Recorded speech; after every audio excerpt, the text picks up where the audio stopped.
NGB Telma, des actualités uniques, dynamiques et renversantes dans le journal TV.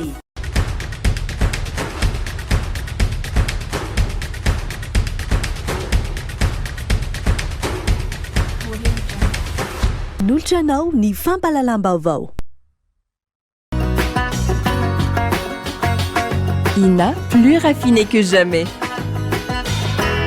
ITA, huilerie industrielle de Tamata, Isacham Telsuluariv. Vous présente Niva.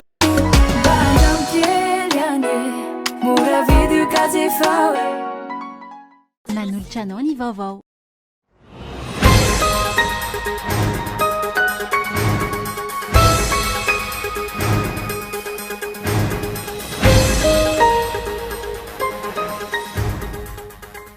Isany mandray anjara amin'ny fampandrosoana ny faritra iray ny tamberina andraikitra ataon'ireo zanaky ny faritra raha ho an'ny faritra vakana karatra manokana maro ireo tombony ananany raha toka amin'ny rahina ny rehetra ahafahana mampandroso azy hoy ny loholon'ny Madagasikara Rakotondraimbe Andriana Tenaina no tanterahana androany araka izany ny fivoriam-ben'ny ireo zanaky vakana karatra tetsy Ambatombiravavy.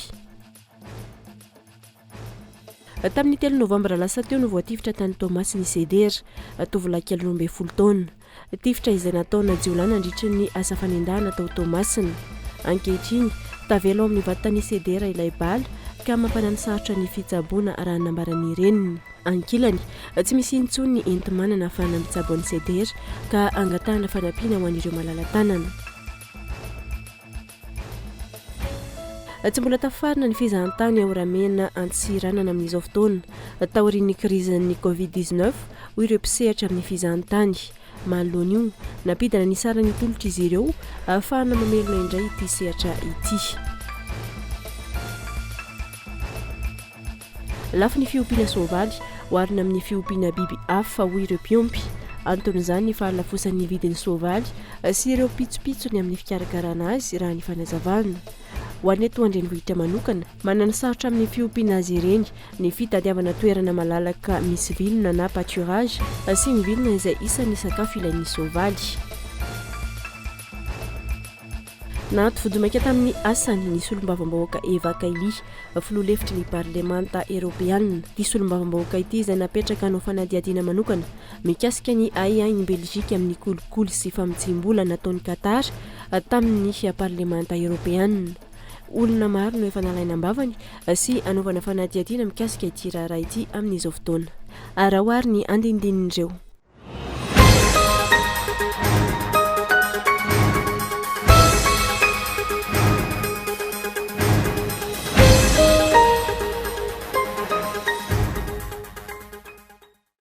Ankafaliana tomboko lasy tomboko vavy ny tsidiana ny tokantrano amin'ny ity alina ity tonga soa tanatin'ny fampalalam-baovao asaina mpitiavana ianao anaraka izany hatramin'ny farany. Isan'ny mandray anjara amin'ny fampandrosoana ny faritra iray ny tamberina andraikitra ataon'ireo zanaky ny faritra.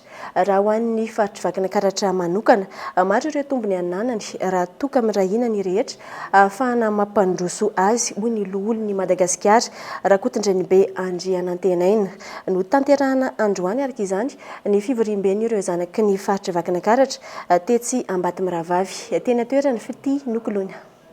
Maro ireo tonga namaly ny antso nandritra ny fiaonam-ben'ny ireo zanaky vakana karatra no tanterahana tetsy Ambatombiravavy androany.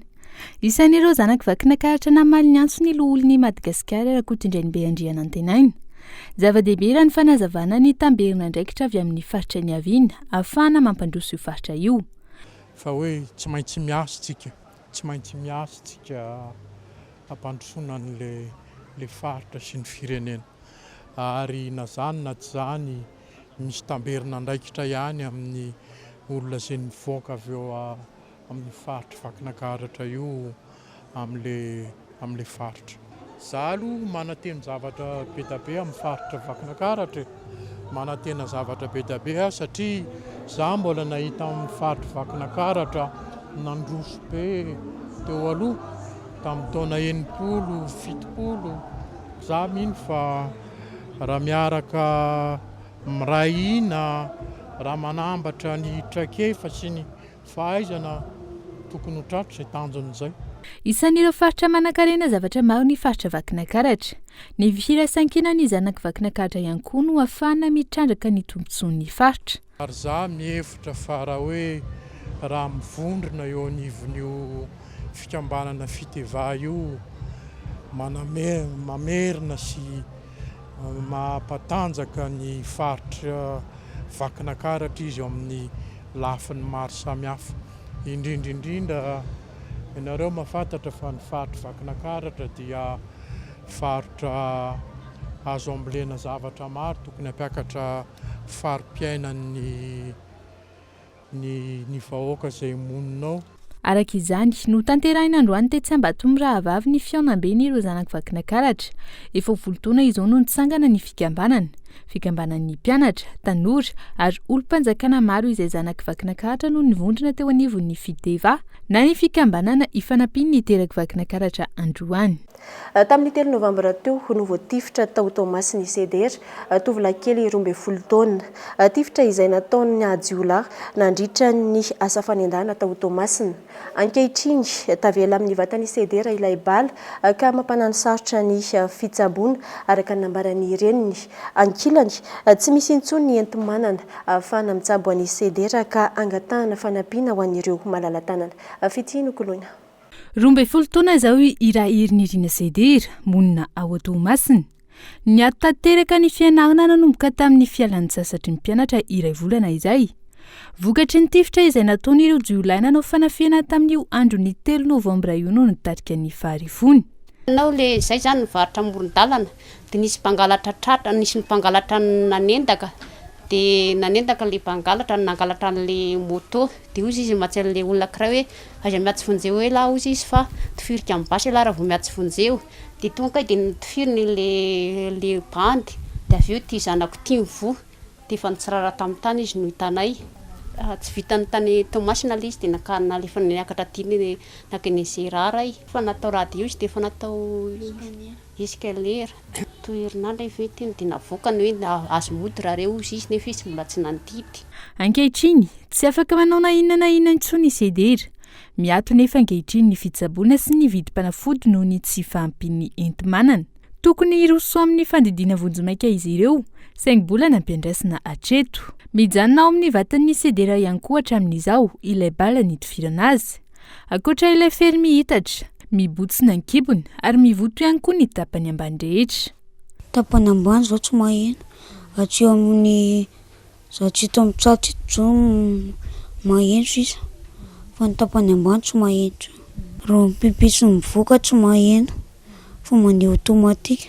ro misakafo zao dia ronona dia nitendako maheno minambary ihany aka minambary dia minana voankazo tsy mbola misy ny fanampiana avy amin'ny fanjakana na ireo tompona andraikitra tao Tomasina tao ireny tifitra vokatry ny tsy fandripalemana tany an-toerana raha mifanazavany ny reniny hatrany tena tsisy natao mihitsy tena tsisy nina fa le tomobile ihany nitoana inakaty tany Antananarivo le taty ihany zay ihany tsy ohatrany tsisy nandray fa le izy zany le jolany dia tsaiky le izy raha aona fa zay moa le ny alatany lasa nitsokana andositra izy dia tsy azo hatreto ireo tsy paipaika omen'ny malala-tanàna no itsaboanan'ny CDR olona tsara sitrapo ihany koa no mandray an-tanana amin'ny fampiantranoana azy ireo ento andrenivohitra izy CDR izay maniry mafy ny olo-salama kanefa tsy afa-manoatra nareo ny angatahako dia mba hoe mangataka fanampiana dia le ohatra hoe le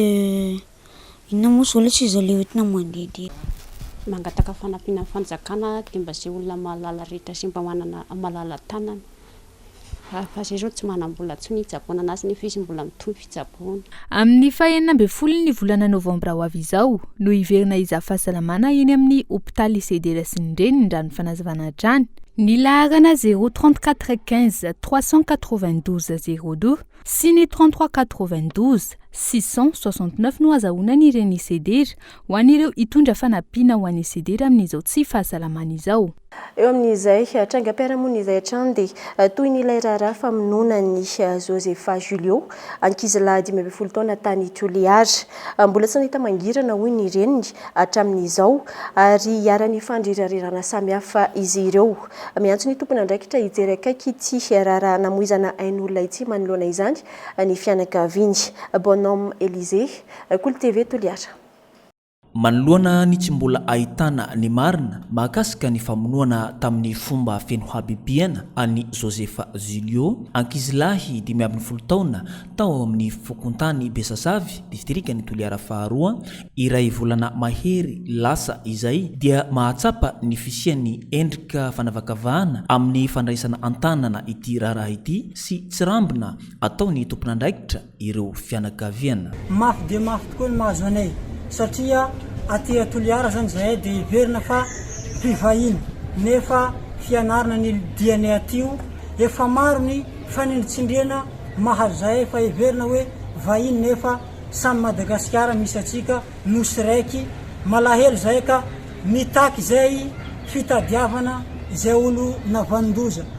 Efa misy zegny ny olo voarohirohy sy azo samborina navagny loza nefa hatramizao dia novotsoragny ireo olo reo ary tsy hita ny tohony hatramizao.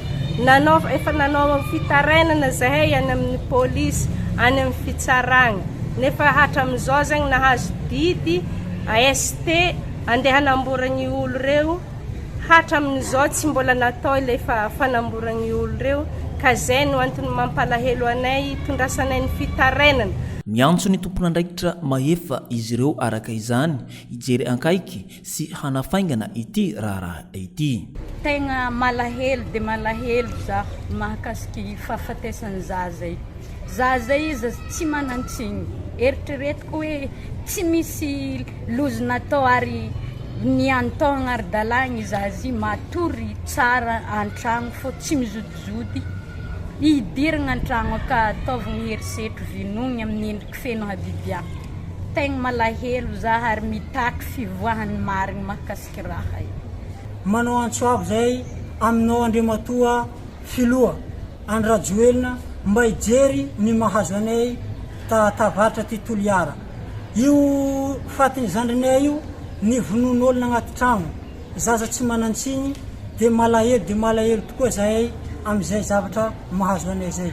Mametraka fangatana aminandreo mpitandro filaminana eto an-tanàna mpandraharaha jiaby mba hitady izay marina makasika ny vono avy anay zay fa malahelo zay mpianatra miaraka amin'ny ray aman-dreninay aty Toliara. Raha tsy aivina ny zoma faha 1 Oktobra alina ifoa asabotsy maraina no nisy namono tamin'ny fomba feno habibiana teo amin'ny fandriana fatoriany i Josepha Julio ankizilahy 15 taona avy any Fianorivan-tsinanana mandrato fianarana eto Toliara. Vola mitentina iray hitsy ariary no tsy hita tao an-trano tamin'ny fotoana io. Manantena ny ahitana ny marina mahakasika ity toedrara ity ny fianakaviana. Iverina eto an-toerantsika amin'ity vaovao manaraka ity dia manomboka ny fanentanana ireo mponina ahina amin'ny fihotsahan'ny tany any amin'ny fokontany ambanina pahamarinana amin'izao fotoana. Tokantrano anjatony maro no tandinin-doza amin'ny mety fihotsahan'ny vanto antony andraisana fepetra. Ankilany tsy any amin'ny faritra ambony ihany no mila mitandrina, eo ihany koa ny eo amin'ny faritra iva noho ny fiakaran'ny rano. Fity Nukulona no nanao ny fanadihadiana. Isan'ny faritra mena amin'izao vanim-potoana ny fahavahatra izao ny faritra andrefana sy antsinanana manjaka miadana. Eo ihany koa ny eny ambanina pahamarinana izay ahina isan-taona amin'ny mety sy ny fihotsahan'ny vato. Ny aram-bato sy ny lalan-drano no ahina hitera-doza raha ny fanazavana. Satria le rano zany mikorina ambon'le vato, le vato efa amatona io vato io dia le vato zany efa tsy mampitandrina hoe izao na izao fa ianao no mila mandray fepetra manokana zany rehefa tena hoe mirotsaka le orana mila hoe mandray izay fepetra miala zay ihany rehefa tena atahorana le izy. Tapatapaky ny Desambra zao nefa tena manomboka ny rano be. Janvier zany efa tokony tsy tokony hoe ety ambony ety intsony mipetraka. Miverina indray rehefa maina ny andro amin'ny atahorana an'le vato be manko. raha ny fanazavany teo anivo ny fokotany ambanina mpahamarinana izany fipetraraisina isan-taona ny fanentanana ireo mponina hiala amin'ny fonenana ho an'ireo izay tafiditra amin'ny faritra mena tokantrano manodidina ny 200 no tsy maintsy nafindra toerana nandritra ny vampitona amin'ny fahavahatra lasa teo olona miisa 300 no voakasika tamin'izany raha ny fanazavany teo anivo ny sampana mpamonjy vona loza manambina ho an'ny tokantrano iray sy ny manodidina ny fototrafitra tsy araka ny tokony ho izy raha ny tatitra azo teo anivo ny sampana mpamonjy voina tamin'ny fotoam-pahavahatra farany teo toerana miisa 7 no nahitana fiotsahana teto Antananarivo olona miisa 9 no maty vokatry izany toato dia isan'ny fanavazana ireo saina mena anavao ihany koa ny fampahalalana sy ny fanentanana ny rehetra mba hiara isalahy amin'ny fisorohana ny mety ho loza mitranga ny tatatra amin'ireny faritra efa voatondro manokana ireny dia tokony amelan'ny rano ikoriana mba tsy andehanany any amin'ny toerana hafa izay mety hampienjera vato na hampiongana trano mba hahafahantsika miatrika an'ity fahavaratra ity ny rotsakorana sy ny mety ho rivo-doza mandalo eto dia miantso antsika rehetra mba hiomana hijery ny manodidina antsika ny azo ahina hienjerana ny ratsakazo mitatao ny voditrano ny mur de soutènement raha tazanao mibotsina izy amin'izao atsoiny mpamonjy voina na eo aza ny fanentanana ataon'ireo tompony andraikitra isan-tsokajiny maro amin'ireo mponina mipetraka eny amin'ny faritra avo no tsy rototra amin'izany raha ny hita teny an-toerana androany fa ambany ny tahan'ny vehivavy misehatra amin'ny tontolo politika eto Madagasikara araka ny nambara ny solitena maharitry ny PNUD isan'ny lesoka ny tsy fahampin'ny paikady entina ampivoarana sy ampandraisana andraikitra azy ireo manoloana izany nisy ny drafitrasa entina ampandray andraikitra ny vehivavy eo amin'ny sehatry ny filaminana sy ny fandriampahalemana iarahana amin'ny PNUD fanadiadina ny taona 2000 ny fanaiky tamin'ireo firenena mikambana ny ampandray anjara ny vehivavy amin'ny fandriampahalemana Madagasikara 20 taona aty aoriana vao apetraka ny drafitrasa tanàna izany zava-dehibe raha ny fanazavany ny mpiara-miombona antoka ny fisian'ireo vehivavy mandray anjara amin'ny sehatra samihafa mijery manokana ny mahazava-dehibe ny toerana raisin'ny vehivavy ny drafitrasa 537 amin'ny fampandraisana anjara ny vehivavy amin'ny fandriampahalemana amin'ny mafisoko amin'izany ny zava-misy eto Madagasikara izay vehivavy avokoa ny akamarony dikan'izany dia manana anjara toerana lehibe amin'ny fampandrosoana ity firenena ity ny vehivavy any amin'ny polisy sy ny zandary amin'ny ankabeny no ahitana ny fandraisana andraikitry ny vehivavy eto Madagasikara hoy ny tompony andraikitra avy amin'ny ministeran'ny mponina ambany ny raha ny eo amin'ny sehatra politika tena efa misy mihitsy fandraisana anjara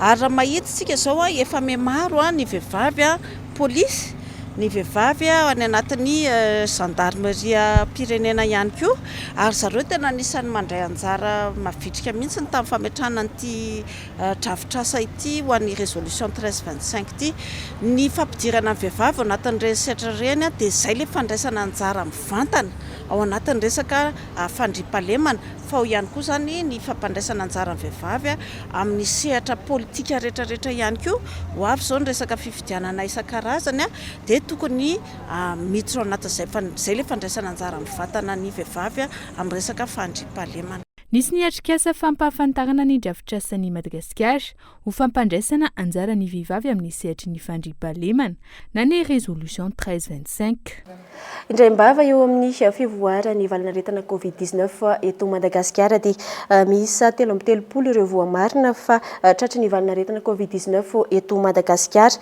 nanomboka ny 7 hatramin'ny 7 ny volana Desambra lasa teo raha ny antotanisana avoaka ny ministera ny fahasalamam-bahoaka androany olona iray no namony ainy miisa 3 ireo tratry ny tranga misy fahasarotana na ny forme grave mbola eto amin'ny faritra Analamanga-Trany no nahitana ireo tranga betsaka indrindra izay mitotaly 30 miisa 440 ireo tranga ho an'ny faritry Diana 30 ho an'ny Vakinakaratra miisa 9 ho an'ny faritry Boeny nahitana 4 tany amin'ny faritra Matsiatra ambony ary tranga iray tany amin'ny faritra Atsimo Andrefana dia iny ihany koa mamarana ny tapany voalohany tato anatin'ny fampahalalam-baovao iverinetsika aorian'ny doka isan'ny hoentina ao aminao ao anatin'izany ny fahalafosan'ny fiompiana soavaly eto Madagasikara sy ny mbola tsy fahatavaverena ny sehatra ny fizahantany amin'ny laony any amin'ny faritra Antsiranana rehefa avy eo ary.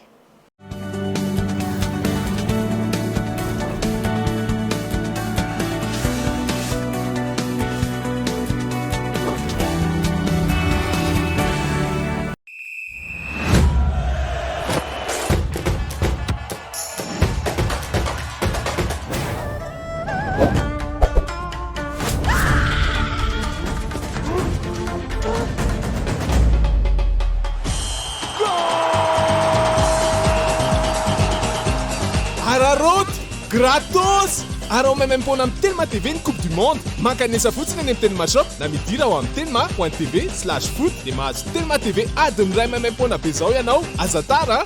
Telma TV, safidy tsotra malagasy. Ina dia vita amin'ny soja voafantina mba hampatsiro ireo karazan-tsakafo karakarainao. Ny menaka Ina dia ahitana oméga 3 sy oméga 6 ary ara-pahasalamana no notrikaina entin'ny soja. Ina ilay menaka manome tsirony nahandronao isan'andro.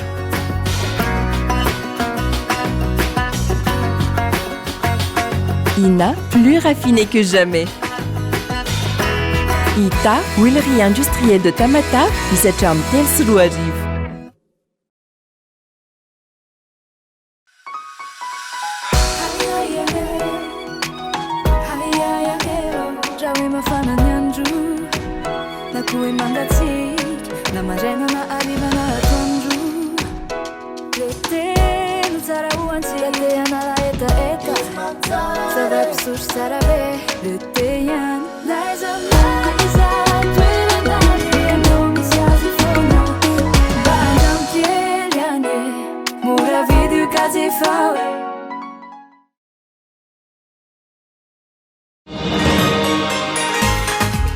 C'est un travail très difficile d'attraper les bébés qui bougent et de changer leur couche en même temps.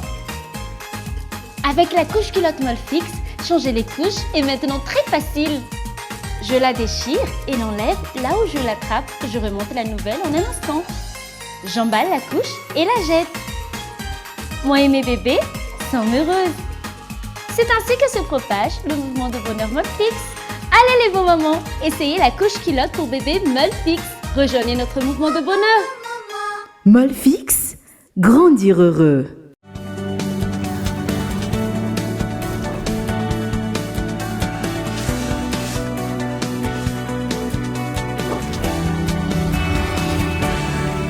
Isaona trany ianao tsy misaraka ny fahitalavitra kolo amin'ity alina ity tonga soa indray ary atao anatin'ny tapany faharoa. Maro ireo zaza manana toe-batana trisomie no mbola tsy misitraka ny zony ankehitriny dia fahasamihafana izay isan'ny olana miteraka ny fanilikiliana eo anivon'ny fiarahamonina sy ny fianakaviana.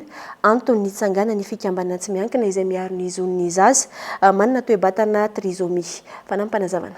Matetika aloha eo anivon'ny tokantrano, anivon'ny fianakaviana dia eo amin'ny manodidina eny fa na amin'ny sehatra ny fiangonana any ary tsy dia mahazatra ny olona loatra zany mahita an'ireto zaza hafa ireto dia izay no tanjonay mampahafantatra hoe tsy safidy ny an'iray aman-dreny tsy sanatria torabato avy any an-danitra io fa entinay ilay zaza manana zoatra ny zaza rehetra zany izy io dia mba ezahana tsy kelikely zany mba anaiky ny fiarahamonina amin'ny fahitana na dia ny fijerevana fotsiny andreny zaza reny eny an-dalana aza dia hoe ady ataonay zany izay.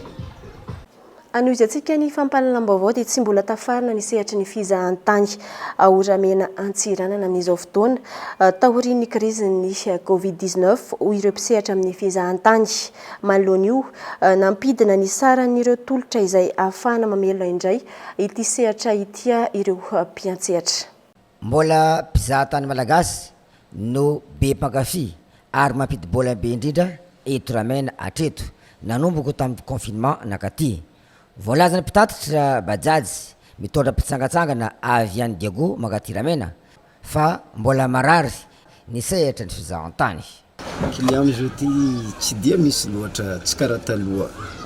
Ya sy karaha taloha mbola nisinisy hely fa jeudi zegny tsy dia karaha taloha tegna marigny mahita anao fa tsy maro zay le client aie client maromaro ny gasy va za gasy hitako maromaro ya maromaro mpandeha gasy fa vazaha zistika atako tsy dia maro loatra tamty ya en général zegny ohatrino mandeha ty en général 350 000 zegny mandeha ty sadaka aller retour zegny miambiny ireo mandeha ty mipody koa le retour magnamafy ny mpandra raha eto Ramena fa miamaro ireo malagasy mahafantatra sy migioka atsara ny ity toeram-pitsangatsanganana eto Ramena ity zay ty zay magnano mer de mrode zay magnano gargote fa amizao client tsy dia misy loatra ndraiky fa kosana ny client misy zay zegny afaka mandray client jiaby zegny zay magnano calamar poisson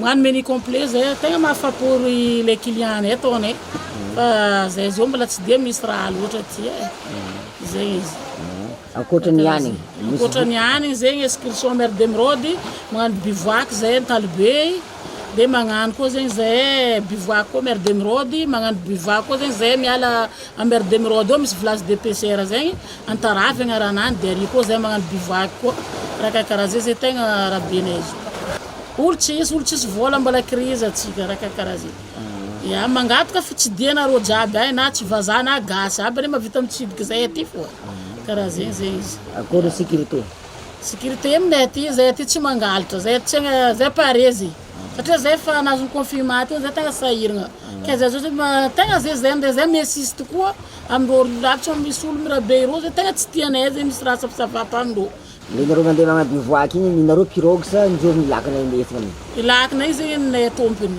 na kakara ataoko zao za misy laka aroe za zay mitondra client-naka za mikarakara izy miaraka amin'ny matelonaka jiaby ke na mer de mrode igny karaha zay koa karaha zay zegny ataony natao hoan'ny vazaha sasa na gasy igny afaka mandeha client koa gasy zay afaka mandeha client gasy afaka mandeha client sinoa afaka mandeha zay olo koa fa olombelogno vao mitsangatsangana avy aminay aty fa karakarainay tsara tsy magnavaka ato surtout atsika fatry ny diago ty mbalo atsika gnano raha mahafahafampo atsika fa corona ty igny atsika ny coince loatra ke atsika zao alo mba andeha gnano raha dedany fo atsika mitsangatsangana mitondra zanaka mitondra hino nino jiaby pare zay voagnono ary zao misy gasy marobe avy aminay ito ya tam confirma zay koa tsy gasy zay tsisy raha feky fa mbala miasa hely fo ndraiky zay zegny mba nahita vary fo tamin'ny ndraiky ny confinement igny satria zegny misy gasy fo mitovitovy antegna mba mandeha magnano excursion fo ireo iaka manomboko hitataratra tsikelikely ireo mpizahatany vahiny ankehitriny mamangy any torapasiky ny Ramena araka nifany natsidika taminao teo aloha dia lafo ny fiompiana soavaly oharina amin'ny fiompiana biby hafa hoy ireo mpiompy antony izany ny fahalafosan'ny vidin'ny soavaly sy ireo pitsopitsony amin'ny fikarakarana azy raha ny fanazavana ho an'ny eto andrenivohitra manokana manano sarotra amin'ny fiompiana azy ireny ny fitadiavana toerana malalaka sy vilona na ny pâturage ny vilona izay isan'ny sakafo ilain'ny soavaly lafo mihoatra ny fiompiana biby hafa toy ny fiompiana omby na ondry ny fiompiana soavaly ary manatombo raha oharina amin'ny biby hafa ny vidin'ny sakafo sy ireo fikarakarana manokana toy ny fahasalamany no isan'ny manampy ny fahalafosan'ny fiompiana soavaly le fahasarotana amin'ny soavaly zany le Antananarivo dia le momba ny resaka le vilona zao problème mety le pâturage zany le pâturage satria soavaly tokony hoe manana pâturage lehibe zany amin'ny soavaly fa ho an'le soavaly hitaka an'izao zany le soavaly satria ny soavaly manko ny mahatonga soavaly hoe matanjaka sy toeran'le ditra le mahasofe anazy dia momba sakafo ihany koa no mahatonga an'izay dia ny soavaly akita-tseo tahaka izao zany zana sakafo tsy dia mampinerve no atao aminy zany hoe mampiasa provence dia afaka mihinana karoty izy afaka mihinana legioma karazarazana legioma fa ny resaka takany hoe zavatra sira sy resaka hena ihany zany tsy hoan'ny soavaly tsy mitovy ny fangaro atao amin'ny sakafon'ny soavaly ary miankina amin'izay ampiasana azy ireny.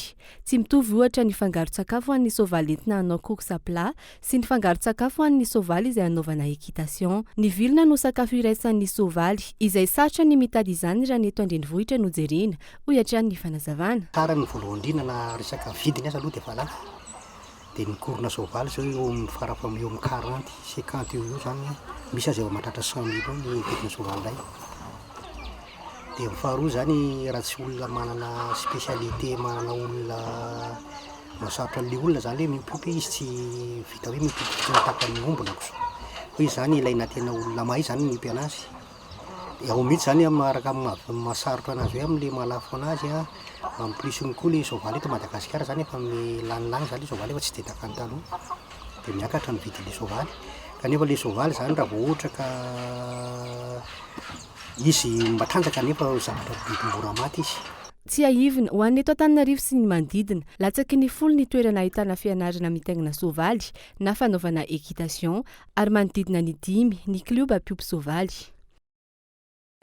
Fa ny farana tamin'ny fomba ofisialy androany ny andiany fahenina amin'ny fiadiana izay tompon-dakany Madagasikara eo amin'ny taranja golf noromba ny Mateo Douessi ny teo amin'ny sokajy lehilahy ary Anitra Ratsimbazafy ny teo amin'ny vehivavy. Onona saina.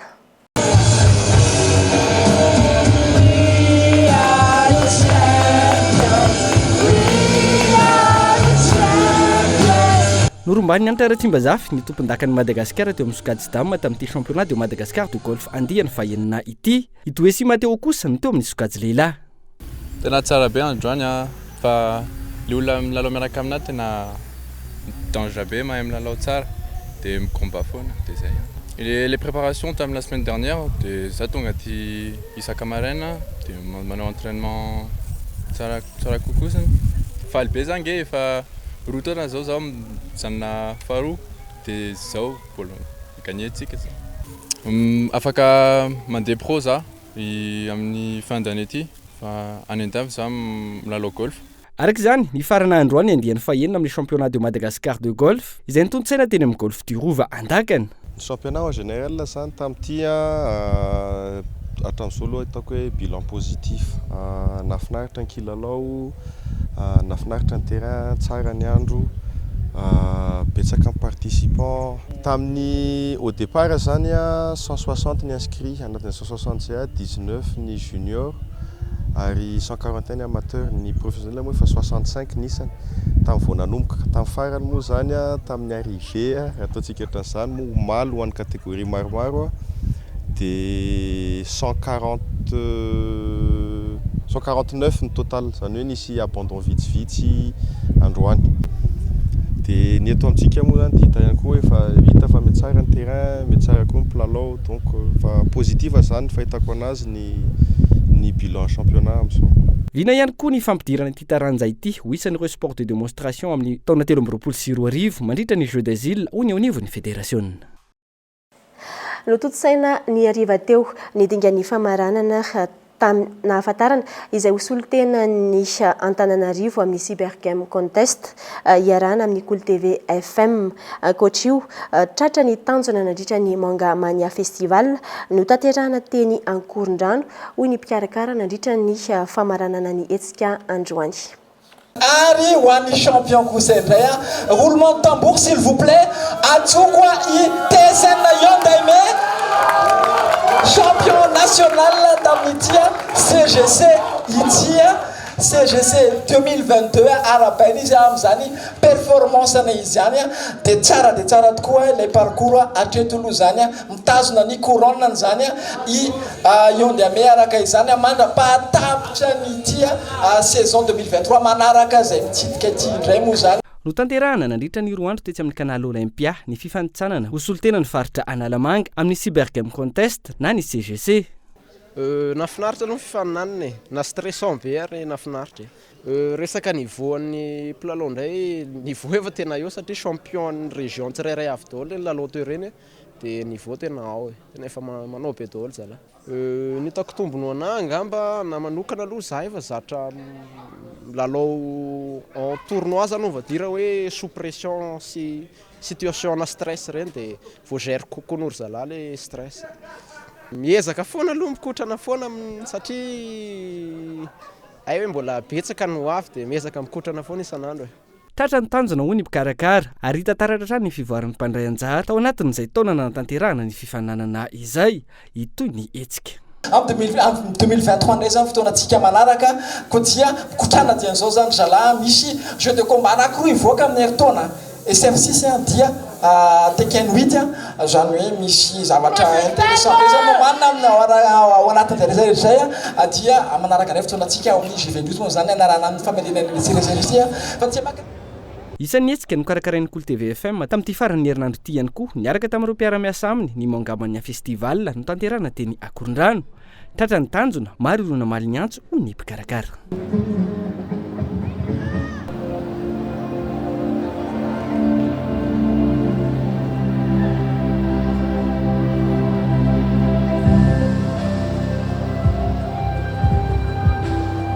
Azo atao fa tratra tokoa ny tanjona tamin'ity édition faharoa ambin'ny folo ity ary ny oatra kokoa noho tamin'ny 11e édition eo andany ny mpitsidika fa eo ihany koa ny pakafy izay nameno ny gymnase.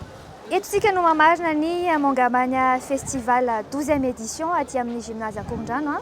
Totosa soma tsara ny événement atsika tamin'ity indray mitoraka ity ary feno hiboka tokoa ny gymnase Akorondrano ary sorana atsika mpitsidika pakafy nanaraka hatrany ny événement Mangamania festival izay niarahana tamin'ny Cool TV.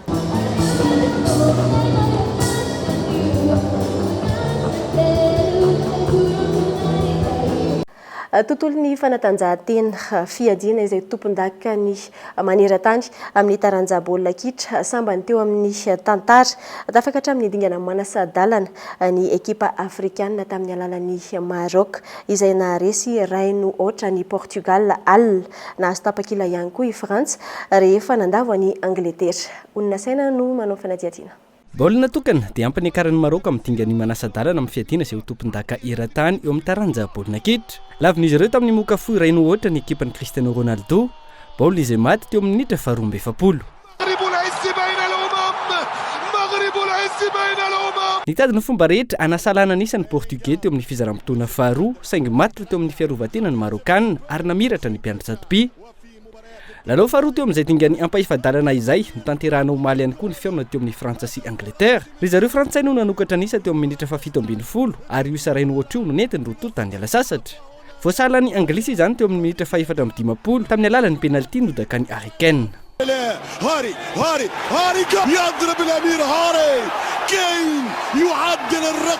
Tany amin'ny minitra faha 7 nafatiny baolina tondra azy ireo tany amin'ny fandresena ny Frantsay tamin'ny alalan'ny Olivier Giroud rehefa nahazo tolotra avy amin'ny Griezmann.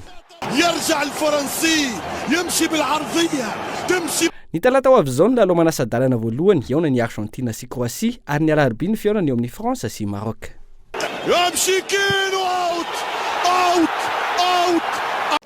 Amin'ireo maresaka avy any ivelany dia nahaty vonjy-maika tamin'ny asany ny solombavam-bahoaka Eva Kaili filoha lefitry ny parlemanta Européenne. Ity solombavam-bahoaka ity izay napetraka hanao fanadihadiana manokana mikasika ny ayahin'i Belgique amin'ny kolikoly sy fampitsim-bola ataon'ny Qatar tamin'ny parlemanta Européenne.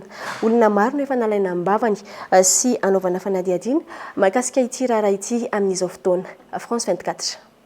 Fisina tambazotra mpanao ratsy nanao famitsim-bola ary kolikoly tamin'ny parlemanta Européenne Qatar. Io no navoatra ny fanadihadiana nataon'ny fitsarana Belge. Kolikoly izay natao anovana ny fanapa-kevitra ara-politika sy ara-toekarena ny parlemanta Européenne. Olona misy 5 no voasambotra hatramin'ny zoma teo mahakasika ity raharaha ity. Isan'izany ny solombavam-bahoaka no sady filoha lefitry ny parlemanta Européenne Eva Kaili sy ny sakaizany, assistant parlementaire ary solombavam-bahoaka Européenne teo aloha. Mitotalenina 12 ny fisavana nataon'ny mpitandro ny filaminana atreto izay nahatrarana fitaovana ara-informatika sy finday manana tombam-bidy manodidina ny 1 nesorona ho tsipikambana tao amin'ny antoko sosialista grika ihany koa taorian'ity tranga ity Eva Kaili. ity farany izay fantatra fa niaona manokana tamin'ny ministry ny asa Katari tao aloha kely ny fanombohana ny fiadiana izay ho tompon-daka maneran-tany amin'ny baolina kitra. I Qatar izay narovany ity solombavambahoaka ity hatrany ary nilazany fa laharana voalohany amin'ny fampanajana ny zon'ny asa. Entsekilany fikambanana tsy miankina maro no nitoroka ny Qatar ho manao tsinontsinona ny fepetra arak'asa amin'ireo mpiasa-piavy an-tapitrisany. Teratany vahiny misa 590 no maty tao Qatar hatramin'ny nanomanany ny fiadiana ho tompon-daka eran-tany ho an'ny baolina kitra araka ny tatitry ny gazety mpiseho isan'andro Britanika. Dia ihany koa manakatona ny fampalalam-baovao tompoka lasy tompoko vavy ankasitrahana feno ianao nanaraka izany hatramin'ny farany. Mametraka amin'ny mandra-piona indray. Veloma tompoko.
Vous a présenté Nivavao. Ina, plus raffiné que jamais. Ita, huilerie industrielle de Tamata, Isacham Telsuluariv. Vous a présenté Nivavao. 5G Batelma, des actualités uniques, dynamiques et renversantes dans le journal TV.